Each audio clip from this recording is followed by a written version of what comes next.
Hello दोस्तों, मेरा नाम साक्षी प्रजापति और आप देख रहे हैं मिस्टीरियस स्टोरी चैनल। आज हम बात करेंगे हैदराबाद नगर के गोलकुंडा किला के बारे में। आइए जानते क्या है इसका इतिहास। गोलकुंडा दक्षिण भारत में हैदराबाद नगर से 5 मील पश्चिम स्थित एक दुर्ग तथा ध्वस्त नगर है। पूर्व काल में यह कुतुब शाही राज्य में मिलने वाले हीरा जवाहरातों के लिए प्रसिद्ध था। इस दुर्ग का निर्माण वरंगल के राजा ने 14वीं शताब्दी में कराया था। भारत में यह बहमनी राजाओं के हाथ में चला गया और मोहम्मद नगर कहलाने लगा। 1500-1200 ईस्वी में यह कुतुब शाही राजाओं के अधिकार में आया और वर्तमान के हैदराबाद के शिलान्यास के समय तक उनकी राजधानी रहा। फिर 1687 ईस्वी में इसे औरंगजेब ने जीत लिया।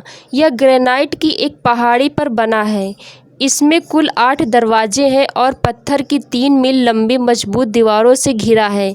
यहाँ के महलों तक मस्जिदों के खंडहर अपने प्राचीन गौरव और गरिमा की कहानी सुनाते हैं। मूसी नदी दुर्ग के दक्षिण में बहती है। दुर्ग से लगभग आधा मील उत्तर कुतुब शाही राजाओं के ग्रेनाइट पत्थर के मकबरे हैं, जो टूटी फूटी अवस्था में अब भी विद्यमान है। बहमनी शासकों ने एक किला बनाने के लिए पहाड़ी पर कब्जा कर लिया। बहमनी सल्तनत के तहत गोलकुंडा धीरे धीरे प्रमुखता से ऊपर उठ गया। गोलकुंडा में एक गवर्नर के रूप में बहमनियों के द्वारा भेजे गए ने शहर को 1501 के आसपास अपनी सरकार की सीट के रूप में स्थापित किया। इस अवधि के दौरान बहमनी शासन धीरे धीरे कमज़ोर हो गया और सुल्तान कुली के कुतुब शाह काल के औपचारिक रूप से 1538 में स्वतंत्र हो गया।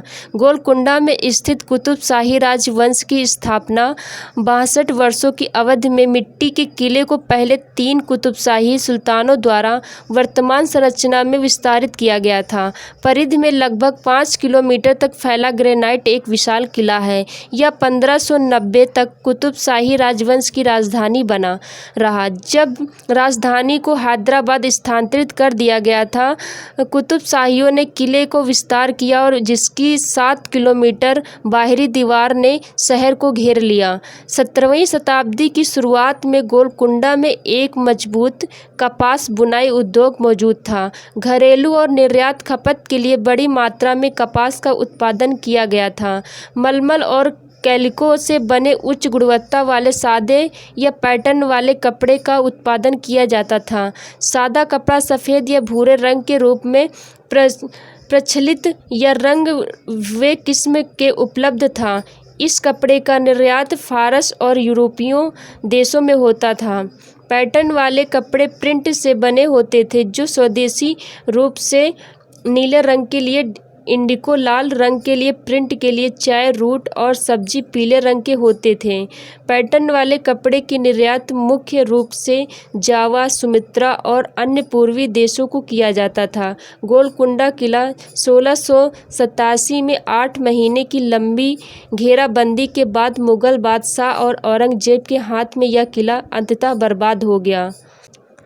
ऐसा माना जाता है कि एक गुप्त सुरंग है जो दरबार हाल से निकलती है और पहाड़ी की तलहटी में एक महल में समाप्त होती है। किले में कुतुब शाही राजाओं की कब्रें भी हैं। इन मकबरों में इस्लामी वास्तुकला और गोलकुंडा की बाहरी दीवार से लगभग 1 किलोमीटर उत्तर में स्थित है। वे खूबसूरत बगीचे और कई नक्काशीदार पत्थरों से घिरे हुए हैं। यह भी माना जाता है कि चार मीनार के लिए एक गुप्त सुरंग थी। बाहरी तरफ 2 अलग अलग मंडप एक ऐसे बिंदु पर बने हैं जो काफ़ी चट्टानी है। किले में काला मंदिर भी स्थित है। इसे राजा के दरबार से देखा जा सकता है, जो गोलकुंडा के किले के शीर्ष पे था। हेलो दोस्तों, आपको गोलकुंडा के इतिहास जानकर कैसा लगा, हमें कमेंट करके ज़रूर बताएं और हमारे चैनल को लाइक, शेयर, सब्सक्राइब ज़रूर करें। धन्यवाद।